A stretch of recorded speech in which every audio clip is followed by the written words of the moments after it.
Baik, fase kelahiran. Quran surah kedua ayat 233, kemudian diturunkan ke Quran surah ketiga ayat 35 sampai dengan 37. Posisi paling kiri di pertengahan sampai ke bawah. Baik, bismillah. Quran surah 2 ayat 233. Wal walidatu yurdi'na auladahunna haulaini kamilaini liman arada an yutimma radha'ah. Bapak dan Ibu, kalau tadi fase kandungan, tugas kedua orang tua masih sama, masih kompak. Pasca lahiran, mulai dipisah oleh Allah. Mulai ada beda tugas. Tolong pahami betul ini ya. Pertama, tugas seorang istri yang baru melahirkan. Namanya langsung disebut oleh Allah beda. Namanya walidah. Walidah, ibu yang baru melahirkan. Wal walidatu, dan perempuan yang baru melahirkan itu yurdi'na auladahunna. Tolong jangan banyak diberikan beban, kata Quran. Fokuskan saja dirinya untuk bisa memberikan ASI bagi anaknya. Kalau bisa sempurnakan sampai dengan 2 tahun. Ibu, tugas pertamanya maksimalkan ASI. InsyaAllah.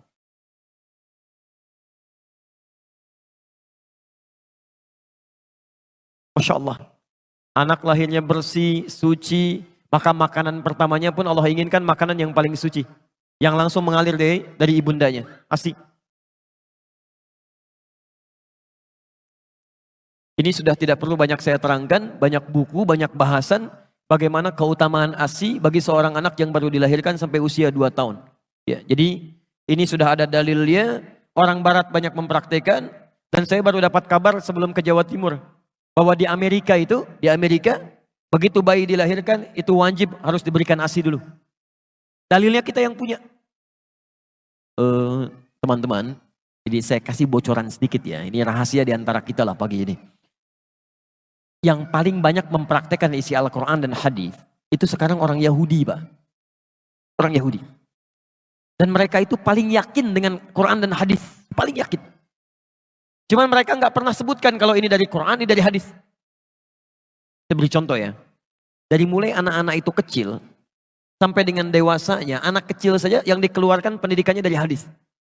Tinggalkan hal-hal yang tidak berguna, ditontonan yang tidak bagus dijauhkan dari anak-anak. Hal-hal yang tidak kreatif dijauhkan dari anak-anak. Semacam kayak gadget, kayak macam-macam itu dijauhkan. Yang didekatkan tuh yang bisa menstimulasi otaknya, ya potensi kecerdasannya, dan peluang potensi-potensi kebaikan yang lain. Itu Masya Allah. Itu dimunculkan. Sampai dengan persiapan mau ke hari akhir pun, itu mereka keluarkan hadisnya. Nabi pernah menyampaikan, tanda-tanda akhir zaman diantara puncaknya akan terjadi peperangan besar.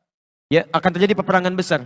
Di mana saat kemudian terjadi pertempuran, banyak pohon-pohon yang melindungi orang Yahudi, disebut dengan pohon korkod. Nanti ada yang mengatakan di sini Yahudi bersembunyi, cepat, temukan dia.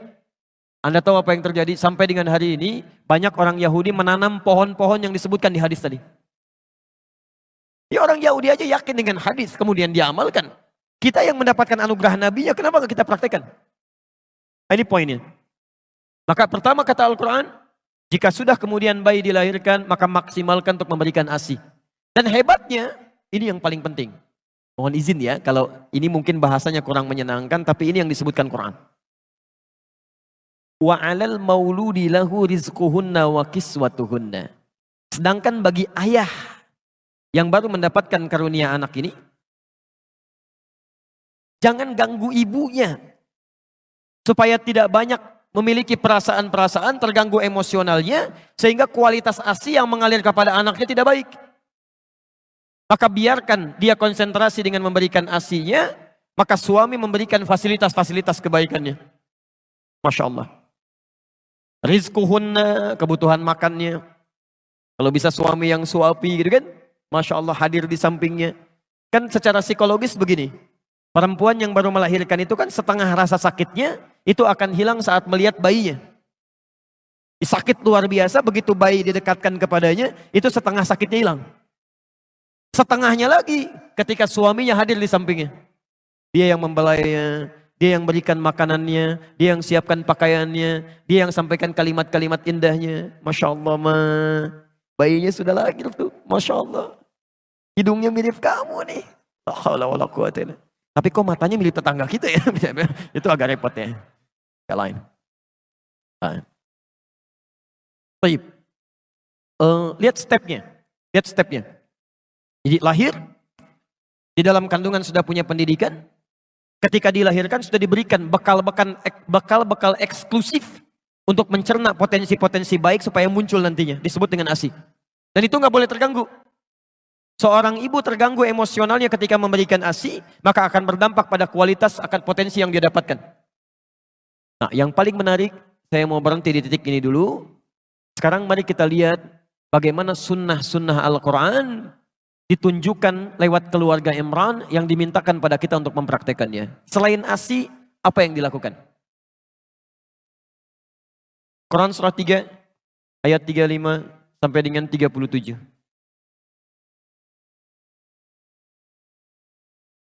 Barangkali kebanyakan anak-anak kita ada di fase ini nantinya. Baik. Ayat 35, itu yang tadi sudah saya ulas. Idh qalat imra'atu Imran, Rabbi inni nadhartu laka ma fi batni muharrara, fataqabbal minni.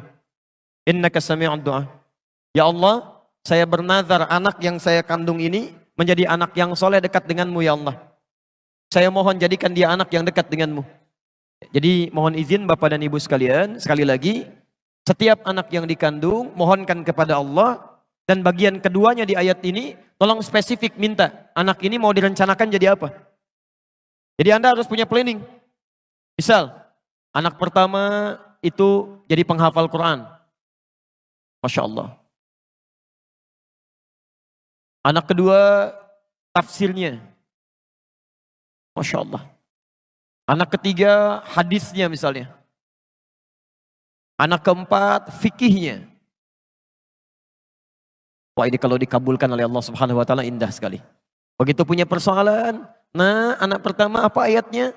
Ini Abi, Masya Allah. Adik hadisnya apa? Ini Abi, Masya Allah. Tafsirnya apa kakak? Ini Abi, Masya Allah. Hukum fikihnya apa? Ini Abi. La haula wala quwata illa billah. Namira pokoknya kosong nggak ada pengajian. Habis nih. Ini indah. Yang Anda mulai rencanakan. Nah sekarang ayat 36-nya. Selain sunnah yang ini, teruskan. Falamma wada'atha, tatkala bayinya dilahirkan, qalat rabbi inni wada'tuha untha.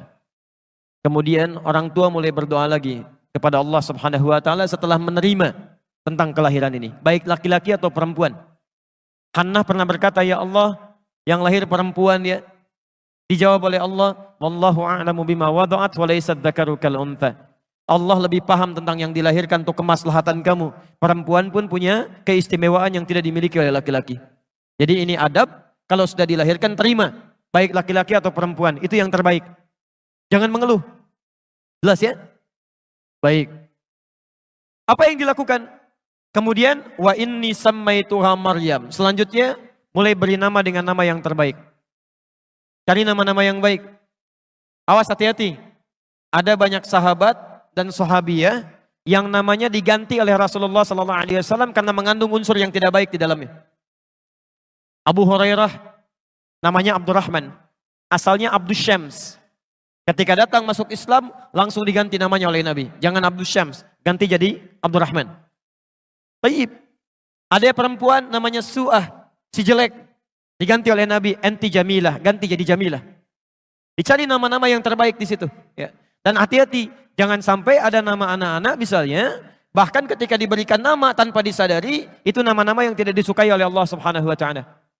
Misal nama-nama setan, ya. Hati-hati. Khanzab nama setan, Dasim nama setan, hati-hati. Kemudian Misut nama setan, Walhan nama setan. Atau saya sebutkan dulu barangkali ada yang mirip-mirip langsung ganti ya, begitu pulang. Awas hati-hati ya, nama-nama yang tidak baik cepat tinggalkan. Berikan nama yang terbaik di sini. Dan ini yang paling penting. Ingat, nama itu bagian dari doa bagi yang bersangkutan. Jangan bercanda dengan nama, kasihan. Saya lihat KTP beberapa orang Indonesia pernah menerima di media sosial, itu Masya Allah. Ada yang namanya karena bapaknya senang lawakan, anaknya dinamakan Warkop DKI gitu kan. Ada yang dinamakan dengan tokoh-tokoh yang kontroversial. Kasihan, karena yang akan membawa beban dari nama itu anaknya, bukan orang tuanya. Jelas ya? Teruskan. Berikan nama, ini, kasih nama. Wa inni u'idzuha bika wa dzurriyyataha minasyaitonir rajim. Ini yang jarang dilakukan. Sejak anak dilahirkan, langsung bermohon kepada Allah Subhanahu wa taala agar dia dijauhkan dari setan. Ada setan khusus yang menggoda anak dari mulai lahir, namanya Ummu Sibyan. Ya. Berdoa supaya dijauhkan dari setan.